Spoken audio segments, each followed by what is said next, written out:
विद्यार्थी मित्रांनो, इयत्ता 10वी विज्ञान भाग 2 मधील प्रकरण 3 सजीवातील जीवनप्रक्रिया भाग 2 हा पाठ या ठिकाणी आपण अभ्यासूया. या पाठातील पाठमुद्दे आहे प्रजनन, अलैंगिक व लैंगिक प्रजनन, प्रजनन आणि आधुनिक तंत्रज्ञान, लैंगिक आरोग्य, लोकसंख्या विस्फोट. या ठिकाणी थोडे आठवा असे काही प्रश्न दिलेले आहे. पहिला प्रश्न, सजीवांतील महत्त्वाच्या जीवनप्रक्रिया कोणत्या आहेत? उत्तर: शोषण, रक्ताभिसरण, पोषण, उत्सर्जन, प्रतिसाद आणि संवेदन या सजीवांतील महत्त्वाच्या जीवनप्रक्रिया आहेत. प्रश्न दुसरा आहे, शरीरात ऊर्जा निर्मितीसाठी कोणकोणत्या जीवनप्रक्रिया आवश्यक आहेत? उत्तर: आहारातून पचनाने तयार झालेल्या अन्नघटकाचे ऑक्सिडीकरण होण्यासाठी शोषण आणि रक्ताभिसरण या जीवनप्रक्रिया शरीरातील ऊर्जा निर्मितीसाठी महत्त्वाच्या आहे. प्रश्न तिसरा, पेशी विभाजनांचे प्रमुख प्रकार कोणते आहेत? त्यामध्ये काय फरक आहे? तर पेशी विभाजनाचे मुख्यतः 2 प्रकार आहे, गुणसूत्री विभाजन आणि सूत्री विभाजन. सूत्री विभाजन प्रकारात गुणसूत्रांची संख्या बदलत नाही.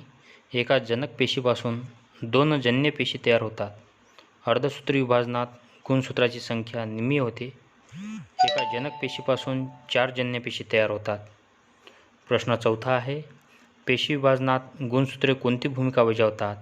उत्तर: जनक पेशीतील DNA म्हणजे डीऑक्सीरायबोन्यूक्लिक ॲसिड गुणसूत्राच्या साहाय्याने जन्य पेशीमध्ये जातो. अनुवांशिक गुणधर्म पुढच्या पिढीत नेण्याची भूमिका गुणसूत्रे बजावतात.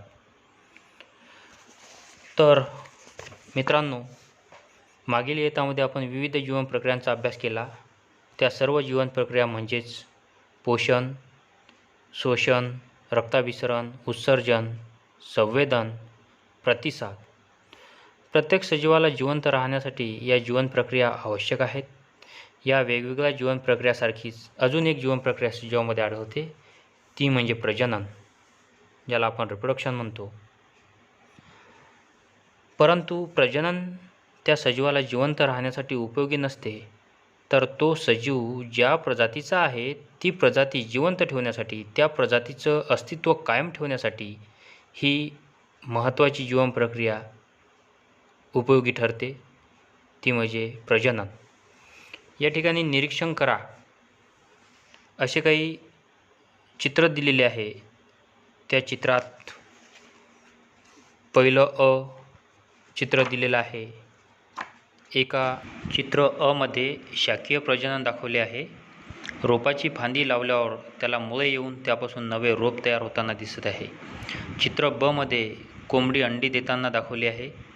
चित्र मध्ये बी रुजून त्यापासून नवा अंकुर आणि नवे मूळ फुटलेले दिसत आहे. चित्र मध्ये सुद्धा सूत्री विभाजनासारखी प्रक्रिया दाखवण्यात आली आहे.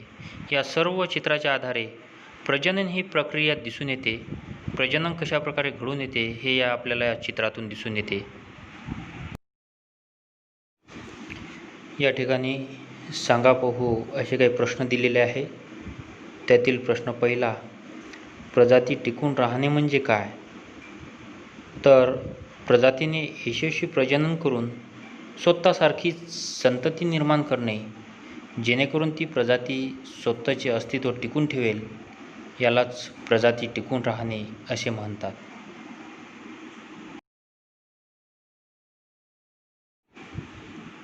प्रश्न दुसरा, एका सजीवापासून तयार झालेला त्याच प्रजातीचा दुसरा सजीव हा जनुकीयदृष्ट्या तंतोतंत पहिल्या सजीवासारखाच असतो का? असा या ठिकाणी प्रश्न दिलेला आहे. तर त्याचं उत्तर आहे नाही किंवा नसतो. प्रत्येक पेशी विभाजनाच्या वेळी समजातीय गुणसूत्रामध्ये पारगती ही प्रक्रिया होते. त्यामुळे जनुकांचा पुनःसंयोग होतो. या कारणाने निर्माण होणारा सजीव वेगळा होतो. परंतु अलैंगिक प्रजननाने निर्माण होणारा सजीव मात्र जनकाप्रमाणेच तंतोतंत साम्य दाखवतो. एकाच प्रजातीच्या 2 सजीवांमध्ये तंतोतंत साम्य असणे किंवा नसणे हे कशावर अवलंबून असते? उत्तर: प्रजनन लैंगिक प्रकारचे आहे की अलैंगिक आहे. गुणसूत्रामध्ये पारगती किती होते, जनुकाचा पुनर्संयोग कितपत होतो यावर साम्यभेद अवलंबून असतात. जनुकाचा पुनर्संयोग होत असल्याने सहसा तंतोतंत साम्य आढळत नाही, मात्र एकयुग्मजी जुळ्यात तंतोतंत साम्य दिसते. एका सजीवापासून त्याच प्रजातीचा नवीन सजीव तयार होणे आणि पेशी विभाजन याचा काय परस्पर संबंध आहे? उत्तर: प्रजनन या प्रक्रियेत गुणसूत्राचे विभाजन होते. पेशी विभाजन या प्रक्रियेनंच नवी युग्मके तयार होतात. याच युग्मकाच्या फलनानंतर नवा जीव निर्माण होतो. लैंगिक प्रजननाच्या पद्धती या सर्व क्रिया पेशी विभाजनानेच घडतात. अलैंगिक प्रजनन हे देखील पेशीच्या विभाजनानेच होते.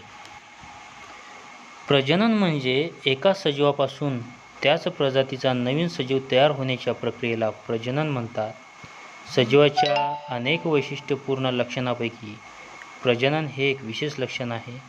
प्रत्येक प्रजातीची उत्क्रांती प्रजननामुळेच होते. प्रजननाचे मुख्य 2 प्रकार आहे: अलैंगिक प्रजनन आणि लैंगिक प्रजनन. अलैंगिक प्रजननात युग्मक निर्मिती होत नाही. 2 भिन्न पेशीच्या युग्मकाशिवाय अलैंगिक प्रजनन घडून येते. या प्रजनन पद्धतीत केवळ एकच सजीव जीवननिर्मिती प्रक्रियेत भाग घेतो. नवजात सजीव हा तंतोतंत मूळ सजीवासारखाच असतो. एकाच जनकापासून नवीन जीवाची निर्मिती गुणसूत्री विभाजनाने होते.